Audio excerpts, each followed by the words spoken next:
Tell Us How to Make It Better is partnering with the Readiness Lab, the home for podcasts, webinars, and training in the field of emergency and disaster services. I'm George Siegel, and this is the Tell Us How to Make It Better podcast. Every week we introduce you to people who are working on real-world problems and providing actual solutions. Thank you so much for joining me on today's Tell Us How to Make It Better podcast. The reason I started this podcast was to bring you stories about people who recognized a problem, whether it was in their community, their city, their country, or somewhere in the world. They saw this problem and they said, rather than just complain about it, I'm going to do something to try to make it better. And those are the people that I want to introduce you to. And today I have a great one. My guest today is utilizing her knowledge and experience as a green industry professional to develop a first of its kind digital marketplace for unique, mature trees that would otherwise be destroyed, aligning environmental preservation with economic growth by providing property owners with a more responsible solution to tree removal, where they can now sell, relocate, or even donate their trees responsibly. Dennise Vidosh, welcome. Thank you for joining me today. Thank you for having me here. No, I appreciate it. I love what you're doing. I guess my first question would be, how did you determine that saving trees was something that you were going to get involved with in such a big way? Well, I actually grew up in the business of growing and supplying trees to the green industry. My father was a real pioneer in the industry, in the landscape construction side of the industry. And so I rode around in the car with him and on the weekends very often. And I listened to him as he provided, solutions to problems that most people thought were impossible to solve. And so I hope, I would like to think that I got a little bit of that, absorbed a bit of that. And as I was riding around with him, I became very passionate about the trees. And I got into the business after I graduated from college and worked for him. And then I actually ended up buying the supplier grower side of his business and growing the trees. So we worked side by side for a really long time. And I identified this problem that kept reoccurring on job sites as we would go in and install these large trees on job sites.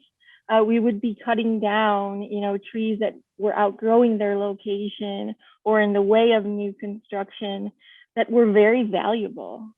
And I thought, why can't we create a marketplace for these trees, whereas property owners can now buy, sell, or relocate them on this platform? So I identified this horticultural equity that exists on so many property owners across the globe, right? And I think it's a global problem that many of your listeners probably can identify with, that there has never been an easy solution or a marketplace to sell or buy or relocate these trees, right? A go-to. I believe the only option was that people thought was to cut that tree down, right? That was the easy solution. And as you know, there's so many ecological benefits to those mature trees. So I wanted to provide a better solution.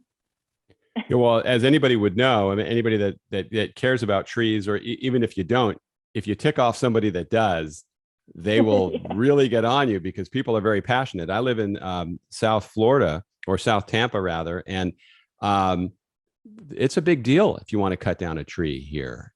People, especially grand oaks. I know you probably can't save those because they're some of them are so huge, but people really are passionate about it. So explain to listeners how important trees are to us, because I don't know if everybody understands that just clearing a lot, it has consequences if you kill all the trees.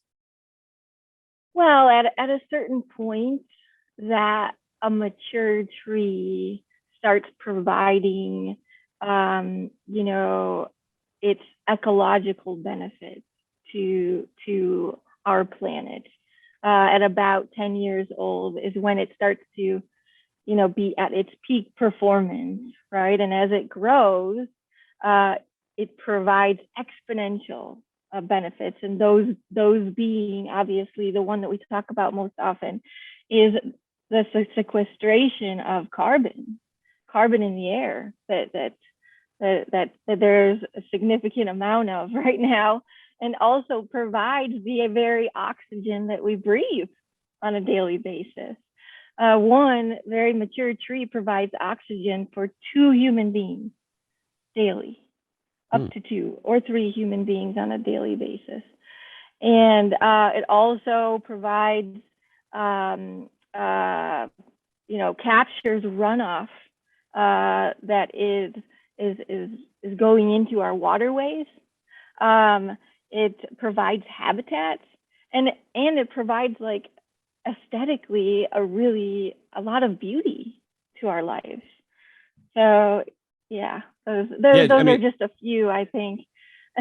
Yeah, when we were moving down here, we came and bought our house because we found this beautiful tree-lined street. And then when we moved down here, they had cut down all the trees to put in a new sewer down the middle of the street, a drainage system. So they cut down all the trees, so it's no longer a tree-lined street. And when that happens, you really can tell the difference. It really does change the look of a neighborhood. And I remember when I lived in Texas, there were builders that when they would build would literally scrape the lot clean. They would scrape a whole area clean and start from scratch. And with what you guys are doing, do you work with builders to stop them from doing that so they can get involved with you early in the process? Yes.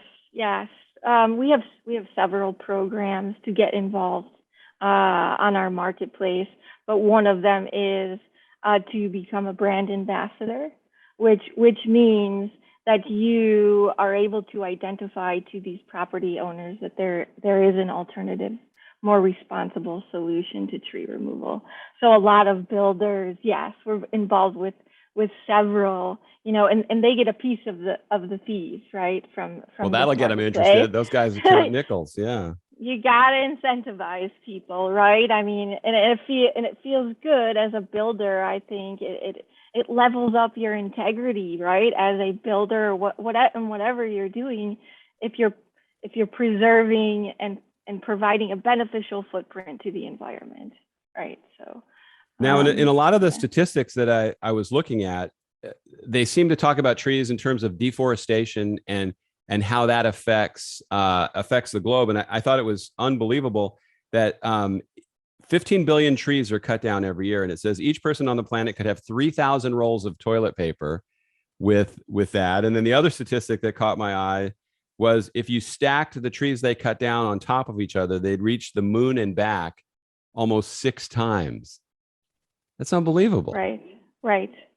And yeah, I think that the forest, the rainforest, and the forests are a big part, right, of the benefits and the carbon sequestration and the oxygen that they provide to the world. But I think we're missing a huge opportunity that exists in the backyards of millions of Americans, an opportunity to preserve that and have a choice. Because I don't think sometimes we don't have a choice if they're cutting down the rainforest. Okay, we can protest as much as we want, but our opinion doesn't count, right? Some of the time. Well, but most of the time. We can make a decision now to make a positive impact, a big impact on our environment. So I think that's really exciting. Yeah, no, I think that's great about what you're doing, because what I like, and in the films that I make, I try to deal with how from the bottom down, we can make a difference. So this gets right down to the homeowner, the person who's there can look at their yard. So tell me how the process would work if I have some trees in my yard and I want to get your organization involved. So we obviously have the digital marketplace, and it will actually walk you through the qualification process because we do have qualifiers, right, for the marketplace. And then if you qualify, if your tree qualifies, you actually upload it through a portal, right, on our marketplace. You create an account. And then internally here, we have a few customer care representatives that will reach out to you on the phone and go through another simple questionnaire with you and just to explain about the process. And then we appraise that tree based on the images. And then you would approve the appraisal and your tree would go up as a listing on our marketplace. So then it can be viewed by anyone to buy on the marketplace. So yeah, that's the seller side of the marketplace. Is there a cap on how big a tree can be? I mean, obviously, like I said in the beginning, grand oaks, you're not coming out and moving an oak. But that's so part what of is the range? Qualification. That's part of the qualification process. So it's 14-inch caliper or less, which is the caliper of the trunk, and a maximum of 25 feet tall. The tree must be obviously free from any disease or structural issues or damage, it must be accessible, right, with heavy equipment. We are utilizing a technology called the air spade, whereas we are using compressed air to blow off the soils from the root system and capture more of the root system because the tree weighs less, and we can do a lot more work near structures, right? So if the tree's too close to the house, we're able to use this air spade and work around that and still manage to excavate that tree in a responsible way. So we're trying to be environmental stewards, right? And not move trees that may have disease or be damaged. Like, we are going to do the right thing and provide you with that advice, right? So yeah, it always amazes me with homes where they will put a tree right up against a house, which ultimately is causing problems. So you guys you have that in mind when you're taking the tree out. Yeah. Now, go ahead. As if that tree's not going to grow, right? I know. Put them right next to the house. Well, our builder put a tree in before we moved in that was going to shed all over the yard, but it was a nice tree. It was valuable. I don't remember what the name of it was, but we posted on Nextdoor at the time because I didn't know about your service 5 years ago. And a guy came who was a tree lover and took the tree for, he just came and got it because he wanted it. And so it was kind of like the early days of maybe what you guys are doing. Visioned. Right. Yeah. So how does it work all over the country? Can you get somebody like if I said I had a bunch of trees here in South Tampa, would I be able to be part of this process? So right now, we just launched the technology like more than 5 months ago, but our season was 5 months. So we launched in July of last year. And I'm baiting the technology here in Michigan because I live here. Mm-hmm. And I'm going to do that probably for the next year. The seller side of the marketplace. Now, if you want to buy a tree, you can utilize this marketplace anywhere in the country. But to sell your tree, right now we're only providing that service here in Michigan because that's where we have our service providers. The certified service providers are here. But my plans are obviously to build out that marketplace across the country. But it will take time because I want to do it in a very responsible way, right? I'm not just going to allow anybody to get on our marketplace as a service provider and move these trees. They're going to go through a training, right, in order to do this in a responsible way. So. Sure. Now, I would imagine being in Michigan, I lived in Detroit for 3 years. You're somewhat limited by the weather. You can't take them out of the ground when it's frozen, can you? No. So we're looking forward to being in Florida. Yeah, because we can work all year. Yeah. Yeah. I mean, the other day it went down to 70 and I was complaining. You probably want to smack me for saying that. Yeah. Because it gets really cold where you are. Very cold. Very cold. But yeah. we're still in the planning and development process. So this time is allowing me to continue to do that, like in the off season. and build out our network of service providers as well. So we have the challenge now of onboarding and training, this year, 10 service providers, contractors to do the work across the state of Michigan. So it's a big undertaking. It takes a significant amount of planning, right? And so. Oh, sure. I would bet that when people hear this that are in other parts of the country, they're going to want to talk to you. I mean, it's such a great idea. What kind of response are you getting from people when they hear about it? What's their first reaction? And what you just said, before, people are really, really, really excited about how they can be involved, right? And I always say to everyone, I'm building this marketplace not only for the benefit of the environment and the property owners and they get a little cash in their pocket, but also for my industry peers. They all have an opportunity to get involved, right? With this new revenue channel that I've identified for all of us. So they're super excited about it. I'm not taking away from anybody's business.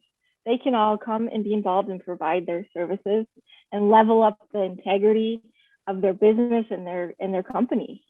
So now, have there been any diamond in the rough finds? Like, has somebody found a tree in their yard that they thought was just kind of a throwaway and then it was worth a lot of money? I think every time I go through this process with the seller, they are blown away at the value of the horticultural equity on their property. They are blown away. Can you give me an example? Just because I tell you something, people are lazy, in my opinion. A lot of people are, but if they know there's a way to make some money in it, I mean, who cares as long as the job gets done? What their motivation is, the important thing is that they do it. Of course, and humans are creatures of habit. So the easy solution all the time, this tree's bothering me, it's outgrowing its space, I don't like it, is to cut it down, right? I mean, that's all we had. So one project that we did this past year, there was a very large Japanese maple that was growing up against a home, and in another year it would have been invaluable, right? Because the whole side of the tree would have been destroyed because it was too close to the house. So I approached this property owner and I said, hey, I'd like to offer you, $7,000 for your tree. And I explained to him that next year the value of that tree is going to be zero. So if it's not it is on the side of the house, if it's not providing any, aesthetic value to you, would you like to repurpose, the tree and sell it on our marketplace? And it sold within a matter of, I think, a month. And he ended up buying his daughter a new quad because that's what she wanted.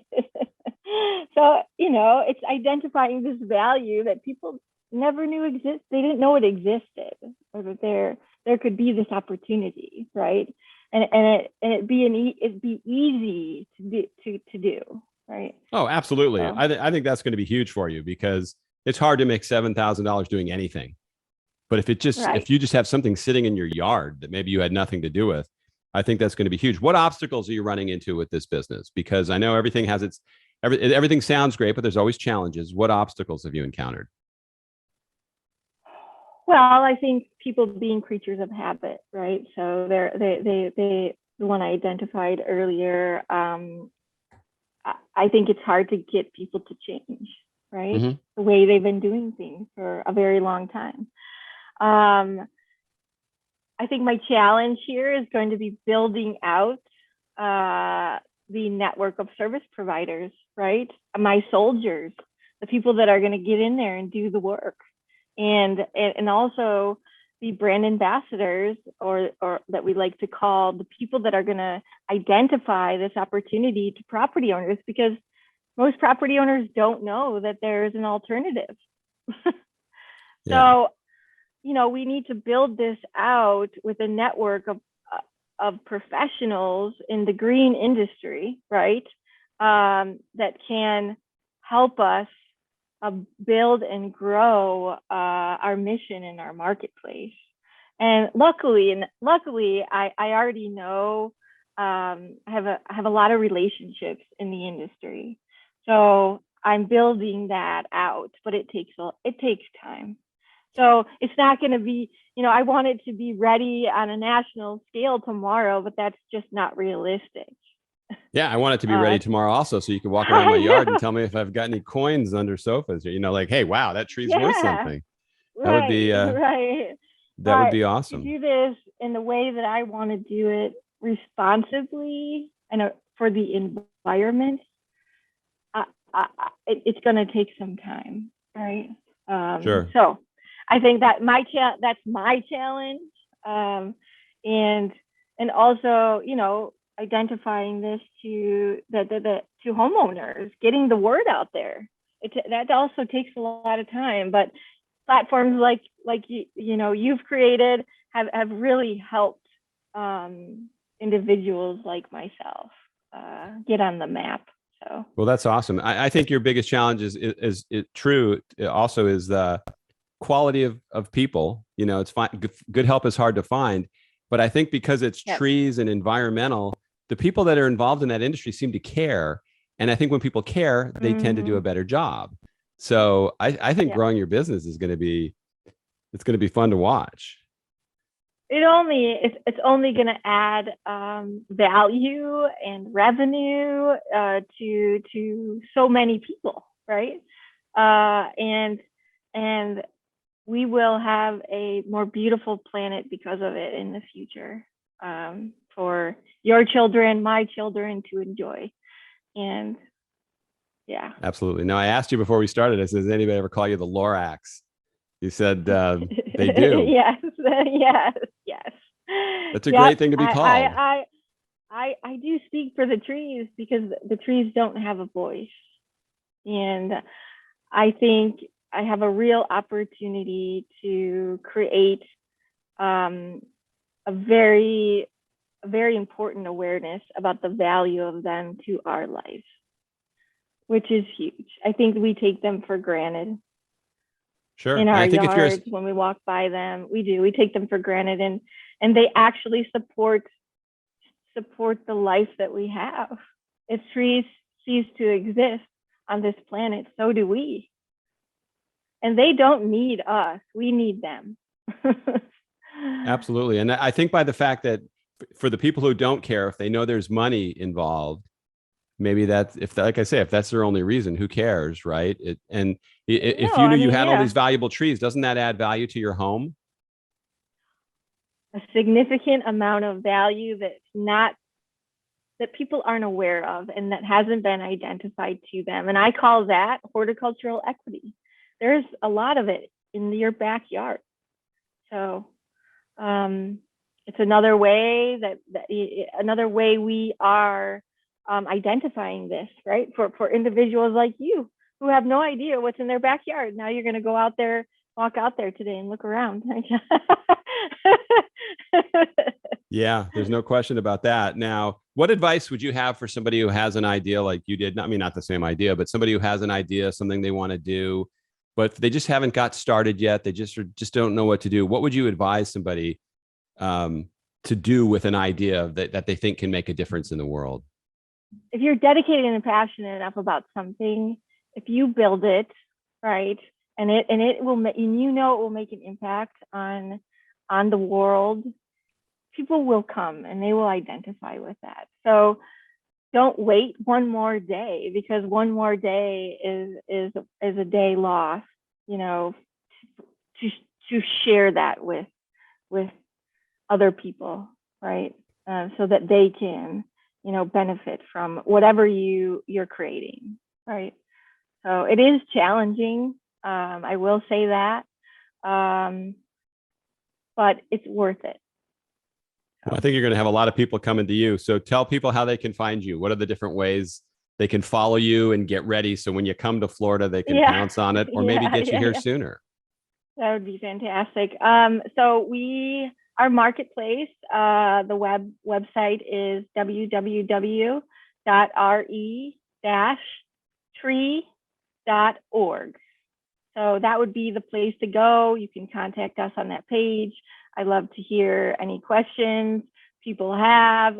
Again, we are building something that is new, and it's a first of its kind marketplace like this, a circular economy for all of us to be part of. So I welcome everyone to get onto the site and look around and get ready for me to come to your area. So when they're on the website, all the other ways to contact you are on there. Yes, yeah. All the information there to contact us is on there. We do have social media sites, and you can just search that RE-Tree, and you'll find us on social media as well. Awesome. That is very exciting. I think it's going to be something that people are going to be all over, and I wish you a lot of success with it. Dennise, thanks so much for coming on. Thank you. Thank you for joining me today on the Tell Us How to Make It Better podcast. If you have somebody in mind that you think would be a good guest for the program, there's a contact form on the website on tellushowtomakeitbetter.com. You could fill that out. I'll take a look at it, and maybe you'll see them on an upcoming episode. And if you have an opinion about something that you heard, something that you liked, something that you didn't like, I would value you sharing it with me. And I can also read those on the podcast as well. Thanks again for listening. I'll see you next time.